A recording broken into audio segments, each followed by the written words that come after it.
नमस्कार. L S मराठीमध्ये आपलं स्वागत. गेल्या अवघ्या काहीच तासांपूर्वी केंद्र सरकारनं नीटची जी परीक्षा आहे, जे एक्झामिनेशन आहे ते रद्द करण्यात आलेलं होतं.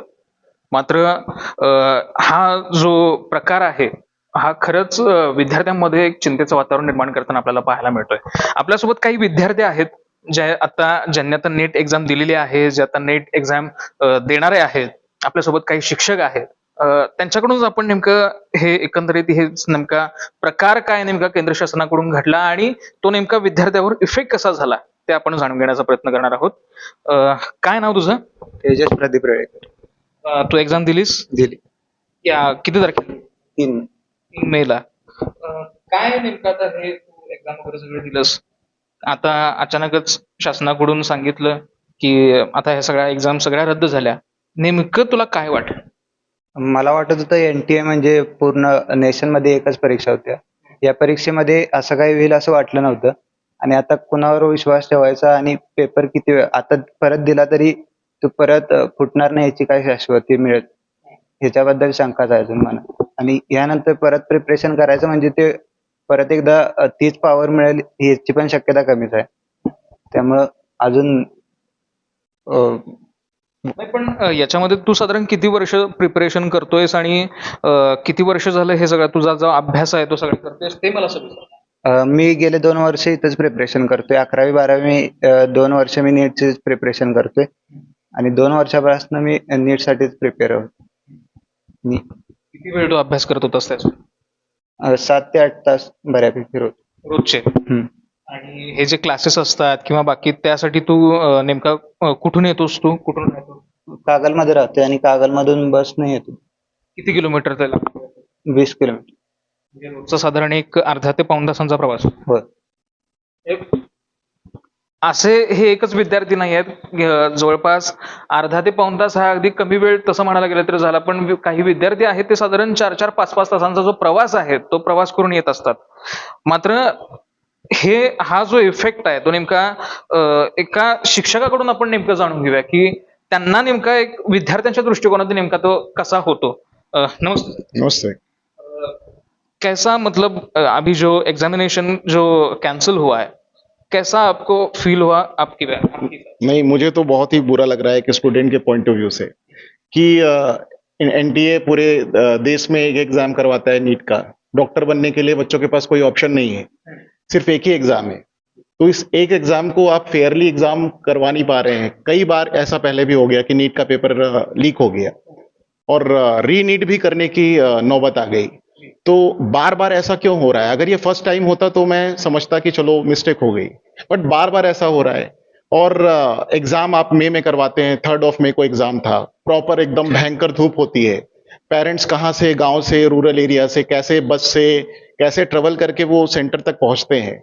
उनकी पूरी मेहनत आपने बर्बाद कर दी। अब उनको फिर से सब चीजें फिर से करना पड़ेगा, फिर से उनको सेंटर पे जाना पड़ेगा, फिर से पेपर देना पड़ेगा। स्टूडेंट को फिर से एक बार वो पूरा स्ट्रेस, वो पूरा प्रेशर झेलना पड़ेगा। तो स्टूडेंट के माइंडसेट से मैं समझता हूँ कि बहुत ही ह्यूमिलिएटिंग है ये। ऐसा नहीं होना चाहिए। एनटीए को प्रॉपर प्रिकॉशंस लेने चाहिए कि पेपर कैसे करवाया जाए, पेपर लीक ना हो। और मुझे लगता है कि जैसे जेई का एग्जाम होता है कि ऑनलाइन पेपर होता है, पेपर कभी लीक नहीं होता, तो नीट के बारे में भी कुछ सोचना चाहिए, क्योंकि डॉक्टर बनने का आपने एक ही ऑप्शन रखा है पूरे देश में। तो कम से कम ऐसा करो कि जो स्टूडेंट इसकी तैयारी कर रहे हैं उनका मोटिवेशन, एग्जाम ही उनका मोटिवेशन है, तो उनको मोटिवेशन कैसे रह जाएगा? अभी जो बच्चे नेक्स्ट ईयर एग्जाम देने वाले हैं वो या जो री नीट देने वाले हैं उनको तो यही लग रहा होगा कि नेक्स्ट टाइम पता नहीं फेयर एग्जाम होगा कि नहीं होगा। और ये तो चलो इस बार पता चल गया कि पेपर लीक हो गया था।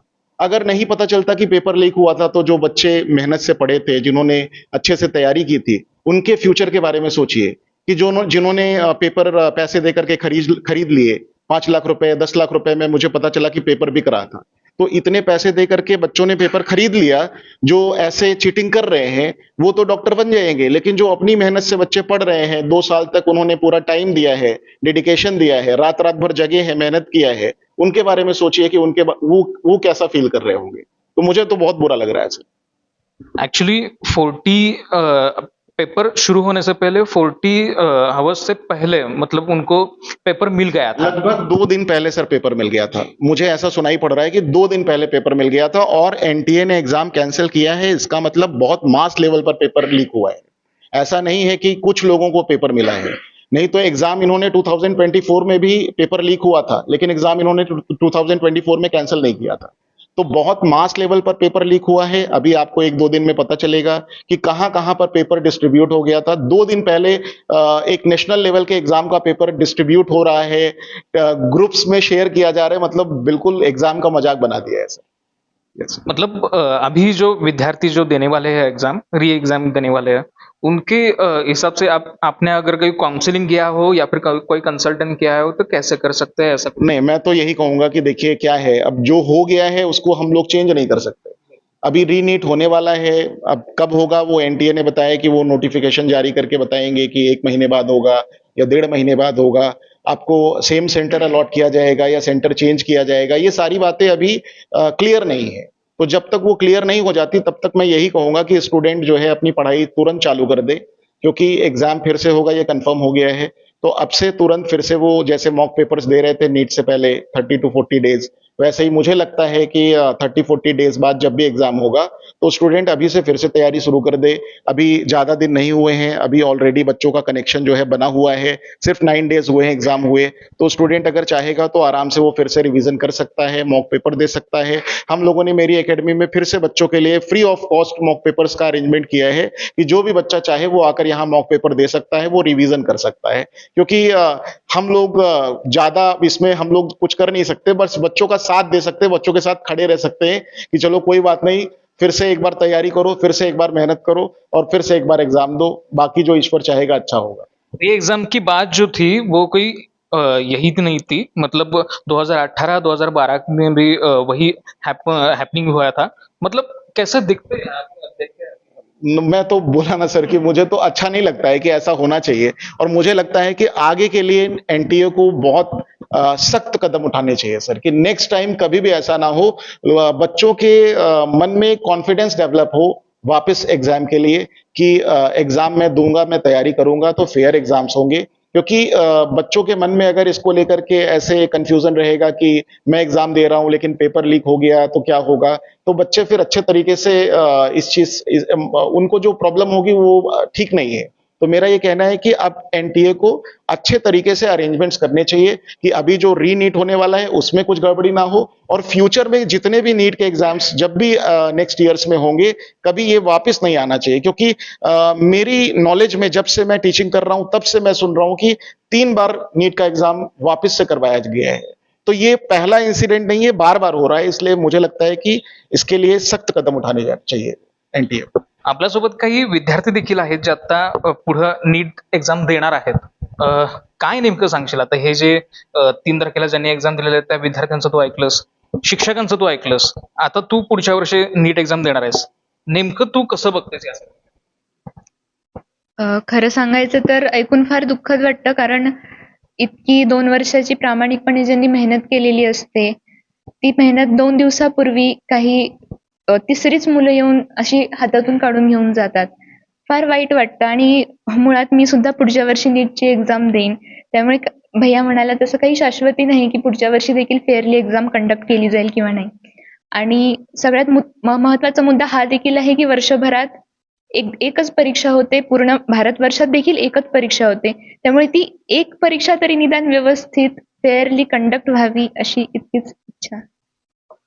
पहिल्यांदाच हा काही मुद्दा घडलेला नाहीये. म्हणजे तसं म्हणायला गेलं तर आता जसं सरांनी सांगितलं 2012 मध्ये पण घडलं होतं, 2018 मध्ये घडलं होतं, कदाचित 2016 मध्ये पण घडलं होतं. अशा बरेच प्रकार आहेत. मग ह्याला नेमकं कसं बघतेस आणि त्याची जी तयारी तू जे करतेस कशा पद्धतीने? तयारी म्हणायला गेलं तर तयारी करणं हे आपल्या हातात असतं, बाकीचं जे देव करेल तसं. पण सर म्हटले तसं नीट चालू झाल्यापासून बरेच 2-3 वेळा असा इन्सिडन्स झालाय की रीनीट घ्यावी लागली आहे. मग यावरती कुठेतरी शासनानं लक्ष घातलं पाहिजे, कारण की पूर्ण भारताच्या डॉक्टरांचं म्हणजे एकंदरीत आपण म्हणू की भारताचं भविष्य आहे हे, आणि ते अगदी व्यवस्थित घडलं पाहिजे, कारण पूर्ण इकॉनॉमी देखील याच्यावरती बेस्ड आहे. त्यामुळे कुठेतरी शासनानं सक्त पावलं उचलली पाहिजेत आणि याच्यात लक्ष घातलं पाहिजे. त्यामुळे कुठंतरी शासनानं सक्त पावलं उचलली पाहिजेत असं म्हणतायत. तू आता नीट एक्झाम दिलेला आहेस, 3 तारखेला तुझी हे सगळी झालेली आहे एक्झाम, त्याच्यानंतर आता आणि परत री एक्झाम होणार आहे. कुठंतरी तुला हा एक दुसरा चान्स मिळाला असं तुला म्हणायला काही हरकत नाही. होय. आता जे चुका झाल्यात ते मला सुधारायची परत एकदा ऑपॉर्च्युनिटी मिळणार आहे. तर माझ्या आता 100% प्रयत्न मी परत द्यायला तयार होणार आहे उद्यापासून. तर ही एक ऑपॉर्च्युनिटीज म्हणून मी बघतोय. बाकीच्या गोष्टी आपल्या हातात नाही, आपल्या हातात प्रिपरेशन करणं आहे. त्यामुळं जे आपल्या हातात आहे ते आपण 100% केलं पाहिजे असं वाटतं. जसं की आता आपण पाहिलं कोल्हापुरातल्या या विद्यार्थ्यांच्या आणि शिक्षकांच्या आपण प्रतिक्रिया काही पाहिल्या. शासनानं ज्या नीटच्या एक्झाम बद्दल कुठंतरी कडक पावलं उचलली पाहिजेत अशा पद्धतीच्या या विद्यार्थ्यांच्या काही प्रतिक्रिया होत्या त्या आपण आता पाहिल्या. LS मराठीसाठी मी निरंजन, कोल्हापूर.